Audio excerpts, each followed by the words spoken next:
Иман деп эмнени айтат? Иман деген Аллахтын затынан чыга турган бир нур. Аллахнын затынан чыга турган бир нур адамдын жүрөгүнө келет. Ошол нур келгенде гана адам караңгылыктан акка чыга алат. Жарыктыкка чыга алат. Эгерде ал нур келбесе, Кудай сактасын, караңгылыктан чыга албайт. Себеби Куранда Аллах Таала мындай дейт. Адамдын биринчи эненин курсагында болгон жашоосу.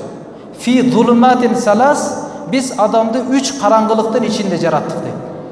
3 караңгылыктын ичинде. Эненин курсагы, жатын, анан машима деп баягы пленкасы, 3 караңгылыктын ичинде биз адам баласыны жаратканбыз дейт. Анан дүйнөгө келди. Дүйнөнүн аксында Алла айтат: "Дулуматун ба'духа фаука ба'д." Дүйнө ушундай караңгылык, кээ биринин үстүнө капталган караңгылык. Дүйнөнү Алла караңгы кылып жараткан. Кабыр жашоосу караңгылык. Кыямат караңгылык. Куранда келген, алардын иманына жараша нуру алдыда жүрөт деп. Иманга жараша нур берилет. Кыямат караңгылык. Аллах жараткан караңгынын эң караңгы жери бул тозок да. Караңыз, эгер иман келбесе, жүрөк Аллахты тааныбаса, караңгылыктан караңгылыкка келет. Түбөлүктүү караңгылыкка кете берет. Эч качан жашоосу жарыбайт аныкычы. Иман адамдын жүрөгүнө жарыктыкты алып келет. Бир жарык бар, имандын жарыктыгы. Бир жарык бар, күндүн жарыктыгы. Бирок күндүн жарыктыгы дагы имандын жарыктыгынын алдында алсыздык кылат. Ида шамсу куввират. Куранда Алла айтат: бир күн келет, качанда күн жарылып жок болгондо. Күндүн дагы нуру тартылат, жарылат, жок болот. Бирок Аллахтын затынан чыккан имандын нуру бизди өлгөнгө чейин сактайт. Өлүм учурда дагы биз менен бирге, кабырда дагы, кыяматта дагы, сиратта дагы, жана түбөлүктүү адамдын бейиште дагы. Бул иман Аллахтын затынан чыккан нур, бул эч качан жок болбой турган эң күчтүү.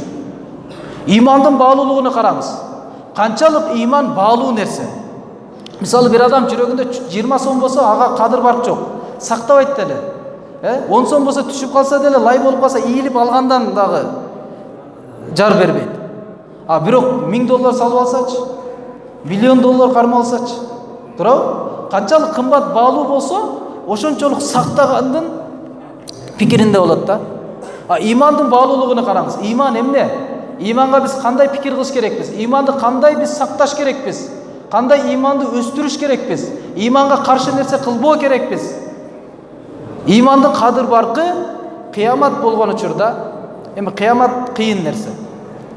Адам мисалы өлүм келгенде эле, кабырдагы жашоо, кыяматка чыгып, кыяматка турганда бир адамдын амал китеби алып келинет. Анын амал китеби 99 күнөө, көз жеткенге чейин күнөөлөр да. 99 сап, анын бардыгы көз жеткенге чейин жалган күнөөлөр. Жашоодо бир жакшылык кылбаган адам да.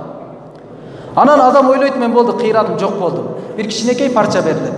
Ал парчада шахадат келмеси, иман келмеси жазылган да. Анан ушуну таразага тарткан дейт. 99 күнөөнүн алдында бир парча эмне болот эле деген ой келет. Алла айтат: тарткын, бүгүн сага адилетсиздик болбойт.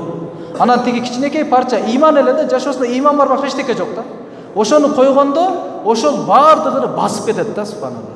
Ошончо күнөөнү басып кетет. Бул иман ошончолук күч да.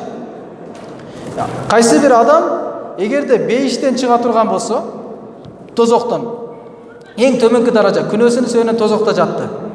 Анан тозоктон чыкты. Бейиш дагы даража да.